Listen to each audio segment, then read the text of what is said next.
Salam Indonesia, salam Nusantara, dari Sabang sampai Merauke, dari Miangas sampai Pulau Rote. Mantalah iman kita, mantalah kasih kita, mantalah pengharapan kita tentunya dalam Yesus Kristus menjadi Tuhan dan Juru Selamat kita dan Juru Selamat dunia.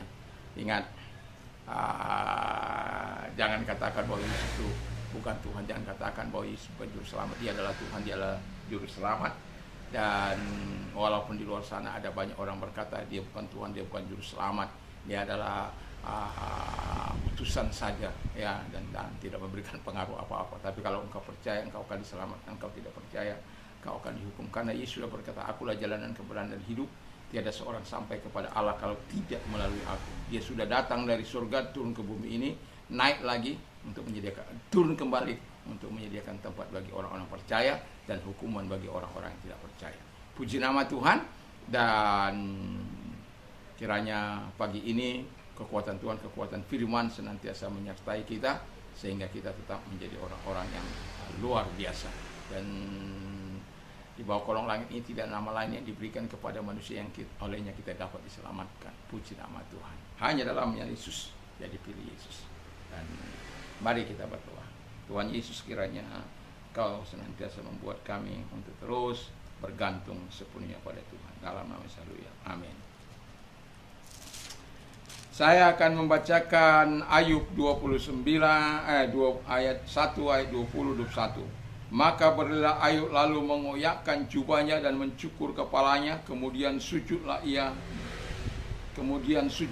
menyembah, katanya, dengan telanjang aku keluar dari kandungan ibuku, dengan telanjang juga aku kembali ke dalamnya. Tuhan memberikan, Tuhan yang mengambil, terpujilah namanya. Dalam kesemuanya Ayub tidak berbuat dosa dan tidak menuduh Allah berbuat jahat. Saya memikirkan sangat dalam tentang kata-kata Ayub ini, ya. Bergantung sepenuhnya kepada Allah. Karena apa? Kita tahu bagaimana kekayaan Ayub. Dia orang yang paling kaya di timur, kata firman Allah. Dia memiliki kekayaan 7.000 ekor kambing domba, 3.000 unta, 1.000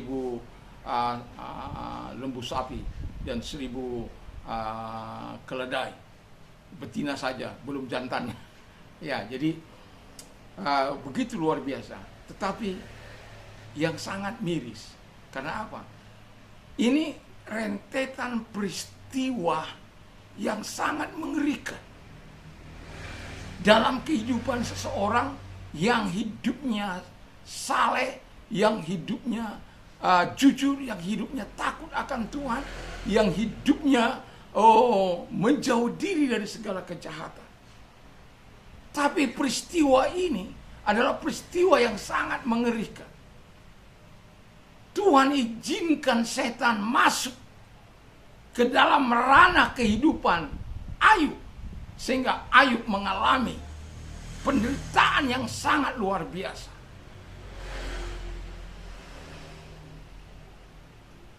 Harta yang diambil, anak yang diambil dalam seketika, rentetan peristiwa.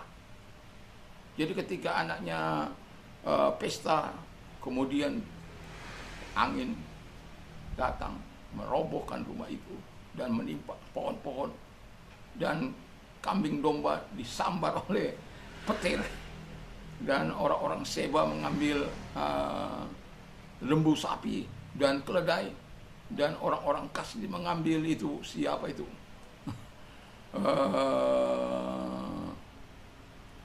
Untanya itu. 3.000 unta itu. Wah. Tapi mari kita lihat sikap Ayub dalam menghadapi peristiwa ini yang telah saya baca itu.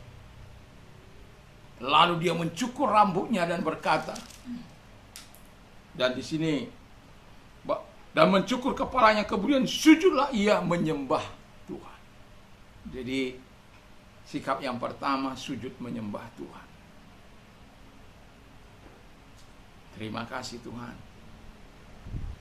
buat selama ini aku bisa menikmati. Itulah kira-kira perkataan Tuhan, perkataan Ayub.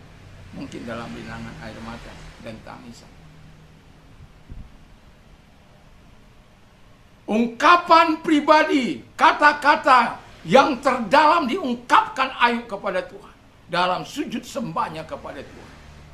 Saya yakin dan percaya dia akan berkata, terima kasih buat selama ini aku bisa menikmati hidup layak, menikmati segala kebaikan dan kemurahan yang Kau berikan, dan saya berterima kasih.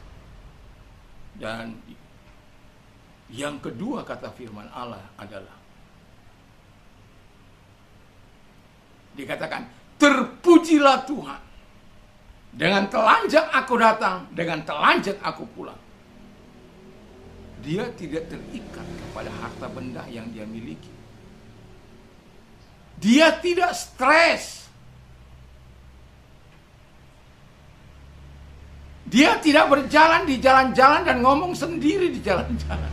Dan tidak tertawa sendiri di jalan-jalan. Tapi sujud. Dan kemudian berkata, yang kedua, terpujilah Tuhan. Aku datang dengan telanjang dan pulang juga dengan telanjang. Gak ada yang kubawa apa-apa. Kalau Tuhan percayakan segala sesuatu di masa hidupku, puji Tuhan. Enggak dipercayakan juga, puji Tuhan. Aku datang dengan telanjang, pulang dengan telanjang. Dia tidak hidup dalam keserakahan. Wow.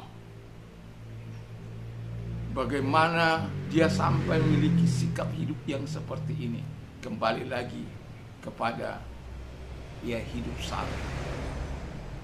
Orang yang taat beribadah, semuanya karena anugerah. Orang yang suci, orang yang beriman, semuanya karena Tuhan. Orang yang jujur, semuanya datang dari Tuhan. Terima kasih. Orang yang takut akan Tuhan, dia tahu ada saatnya Tuhan harus mengambil dengan caranya, ada saatnya Tuhan mengembalikannya. Terpujilah Tuhan. Dan dia adalah orang yang terus menjauhi dari hal itu. Dan saya mau katakan kepada kita, ketika mereka hidup dalam segala kebaikan Tuhan itu, dan yang tidak kalah penting saya mau katakan kepada kita, bahwa mereka, Ayub, menikmati segala kebaikan Tuhan, menikmati segala pertolongan Tuhan, menikmati segala kasih sayang Tuhan. Sanggupkah kita berkata, terpujilah Tuhan, dengan telanjang aku datang, dengan telanjang aku pulang? Hanya Engkau yang bisa menjawab. Tapi kalau hidupmu berdasar kuat dalam Dia, saya yakin kita juga bisa. Lalu yang ketiga dikatakan,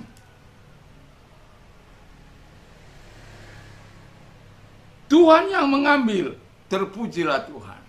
Jadi kalau Dia memberi, Dia mengambil, ya sudah, terserah saja pada Tuhan. Dan ini penting kita miliki sikap Ayub ini, penting kita miliki, sehingga apapun apa yang kita miliki saat ini sedang dipercayakan sebenarnya kepada Tuhan. Kalau dia ambil dengan caranya, dengan setan menggoda Ayub, lalu kemudian mendapat izin restu dari Tuhan untuk Ayub dicobai begitu rupa, supaya melihat kualitas iman dari Ayub. Itu sebabnya saya mau katakan, jangan letakkan kualitas imanmu pada harta benda, tapi letakkan kualitas imanmu kepada Tuhan. Orang-orang yang bergantung kepada Tuhan sepenuhnya meletakkan kualitas imannya kepada Tuhan, bukan kepada harta benda. Dan yang keempat dikatakan oleh firman Allah bahwa dia dalam mengatakan itu dia tidak berdosa, ya. Artinya bahwa dia tidak melakukan kesalahan apapun di hadapan Tuhan.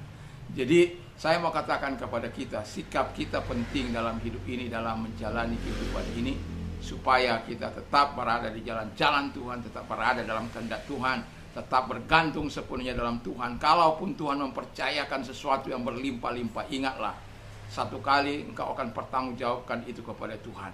Dan ketika engkau tidak dapat mempertanggungjawabkan, kalau engkau lebih mempergunakannya untuk memuaskan hawa nafsu dan kedaginganmu, untuk menghanguskan segala